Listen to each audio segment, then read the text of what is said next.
Hi, and welcome to another episode of Why Australia. Thank you for joining me again this Sunday, and welcome to new members. I am Lisa Rossmeissl, owner of Boomerang Escapes and certified Aussie specialist with Australia Tourism. And each Sunday I come to you in the afternoon for a brief period of time to share some different things about Australia. It could be a tour, it could be a destination, tips, different things, why you should go to Australia. Of course, it is plays deep and dear to my heart, as it was the catalyst for my company and my visit and love for the country. And I like to share that all with you. If at any time, if you have questions, if you want to drop them down below, I am sorry to say today is being pre-recorded. Tomorrow, when I would normally come actually live to you, I will be on a Norwegian cruise doing a ship tour and luncheon. You can find out more information about that on my regular Boomerang Escapes travel agency page. I come to you here with the Australia stuff on my Australia Travel Expert page. But if you have any questions regarding Australia, New Zealand, or the South Pacific, please pop them below. This week, I thought the topic would be just good to know information about Australia. Some of the questions I get almost from every client, just need to know things that make Australia, Australia. But before we go there, we're going to do our Aussie word of the week, or Aussie lingo lesson of the week. This week, got a phrase for you, is see a man about a dog. See a man about a dog. And if you were to hear somebody say, see a man about a dog, it is a phrase used when leaving a gathering to go to the toilet. So that's one way to excuse yourself to the ladies' room, the restroom, to see a man about a dog. Anyway, so I just wanted to, we've been talking a lot the last several weeks since we've been back in season 2 of the show about Victoria, Melbourne, the surrounds, the Heritage Touring Road, the Coastal Touring Road. So I thought I'd take a break from actually talking about a specific location or item of to-do in Australia to just talk about some good things you need to know. First of all, and I do mention this quite often, Australia is a continent. It happens to be the smallest continent, but it also happens to be the largest island. So the main land of Australia is 7.6 million kilometers. So it's quite large. Actually, it's incomparable to the United States. So when you look at this map back here, I know on paper, Australia can look small. And when you think island, you think small, but she really is the size of the U.S. So you can imagine going from east to west, west to east. It's similar as for us, same north and south as far as distances, time travel, etc. And speaking of time travel, they are 14 to 16 hours ahead of the East Coast, depending on daylight savings time. The flight itself from the West Coast is 13 to 14 hours.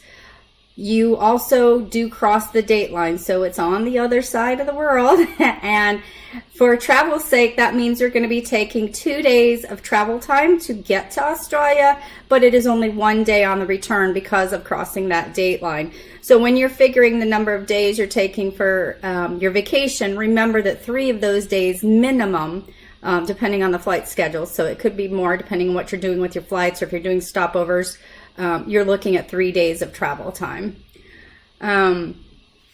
What else? Her money, she does have her own Australian dollar.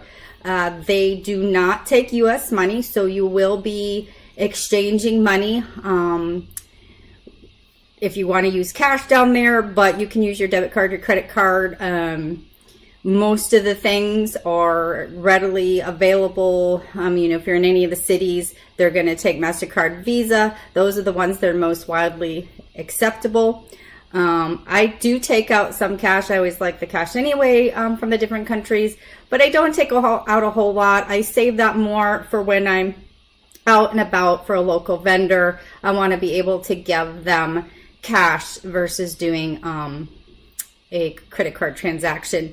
And it's not really a country that barters either. And so, and same with shopping, as long as we're talking about that, you'll find that all the large department stores like we have here, arcades, malls, gift shops, souvenir shops, will have similar hours to what you're used to here in the U.S. And again, they will accept most major credit cards.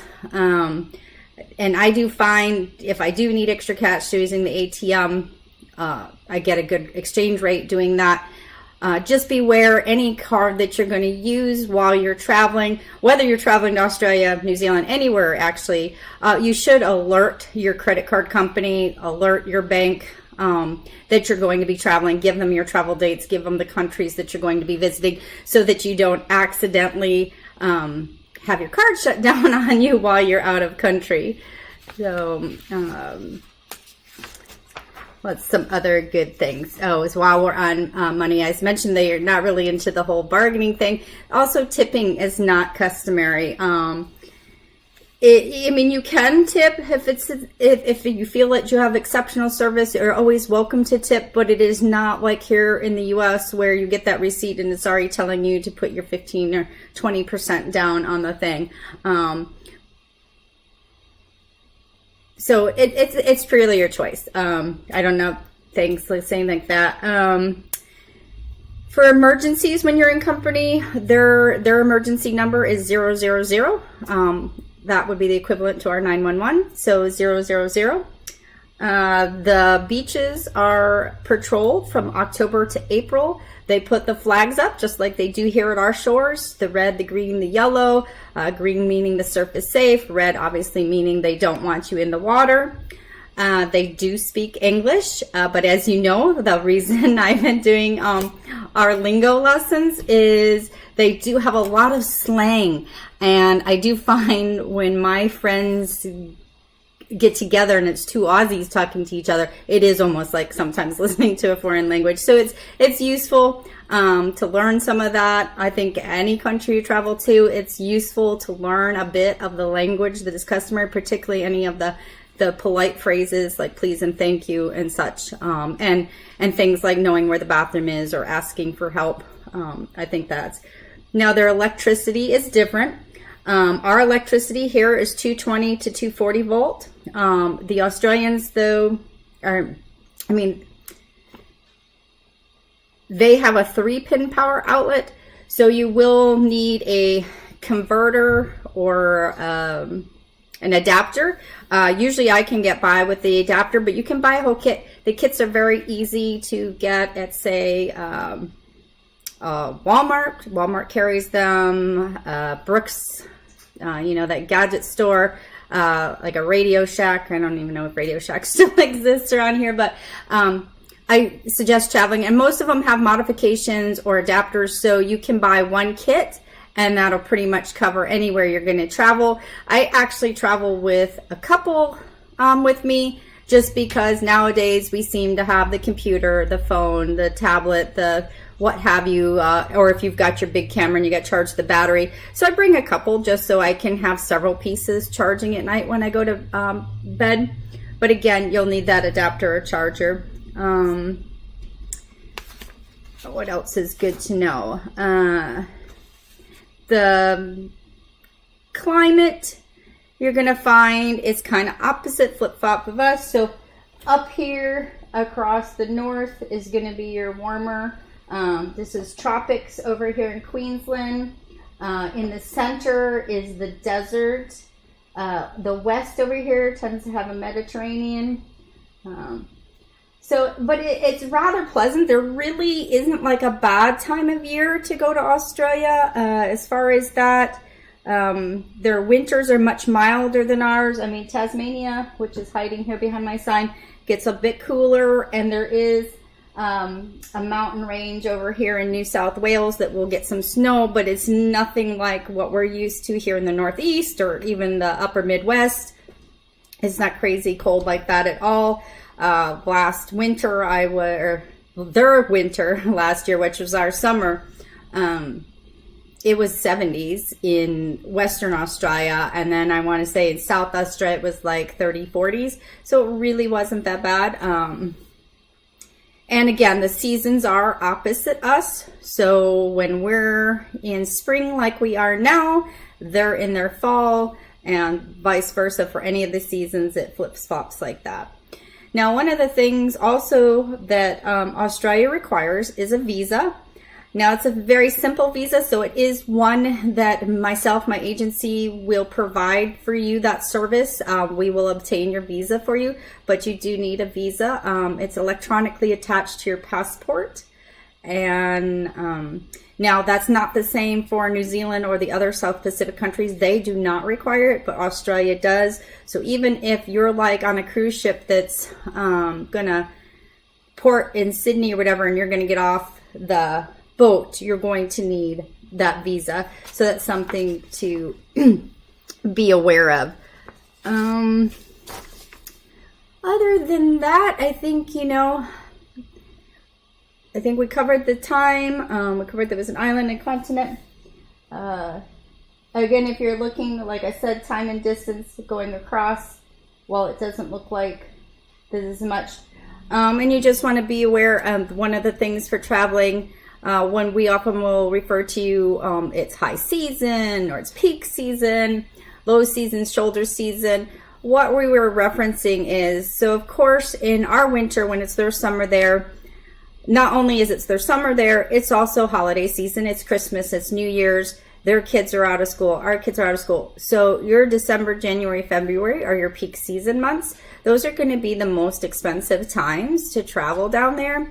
And then when I refer to something like shoulder season in my conversation with my clients, it would be referring to what we're going into now. So March, April, May, the fall and springs are going to typically be your lower airfare rates, more availability.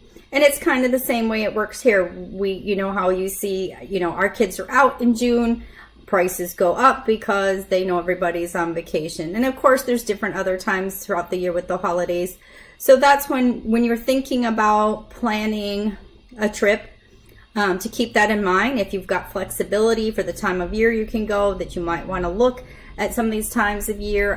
I believe I mentioned earlier when we began the season that August is a favorite time for me. October is a favorite time. I really like that time of year where it's going into their spring, the tail end of their winter. Probably is one of my favorite times to be down there, pretty much most of the area. But it depends too, for activities, and if you want to see whales and things like that, breeding, swimming with sharks, all that sort of has seasons. So if there's any specific thing like that, and again, like sporting events that we talked about at the beginning, of course they happen a specific time of year.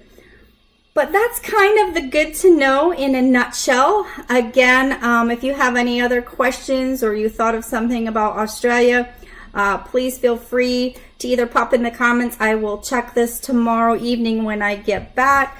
Or you feel free to email me at Lisa, Lisa, at boomerangescapes.com, boomerangescapes.com. And I'm happy to answer any of your travel questions for Australia, New Zealand, or the South Pacific. So you have a wonderful Sunday afternoon. Thank you again. I will see you next week live here with Why Australia.